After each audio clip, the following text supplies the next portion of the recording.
Welcome to the Leading Sheep webinar series on pregnancy scanning merinos to better manage your flock, featuring Pat Hegarty from Kalenia near Longreach and Chris Shands, a rural advisor from New South Wales.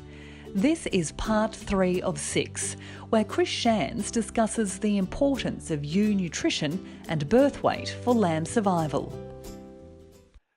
So just a couple of reasons why scanning and the condition score of the ewes leading up to lambing is so important.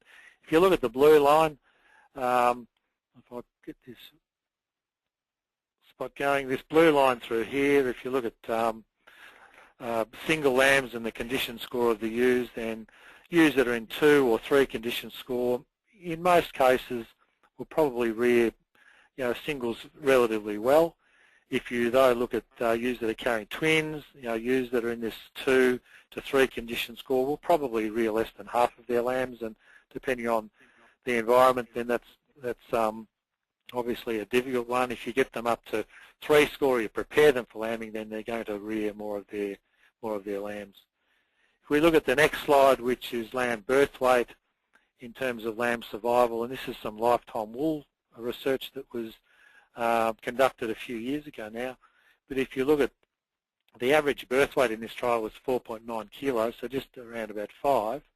If you got those singles too heavy, then we get into that sort of area a little bit above 6, then we were seeing more lambs dying from dystocia. So the message from that research really was to be careful that you don't get your single lambs too big in the better seasons. And look, for certainly people in central and western Queensland, that's not such a big issue, but in some of the better pasture or more reliable rainfall country, then it can be a bit of an issue. If we look at the twinners, average weight of 3.7, which was at this point here, if we were to feed the ewes more than they really needed in late pregnancy, and we got the lamb birth weights up to say 4.2, then we're certainly not getting into that risk area of dystocia, but we're lifting lamb survival quite enormously, and we're achieving that by lambs that are a bit more vigorous at birth because they've got a heavier birth weight. They can shiver more and get themselves going if the weather's a bit cold when they're being born. And we've got the ewe prepared for lambing so that she's got milk in her udder, and they're the really important issues in terms of lamb survival. So the next one.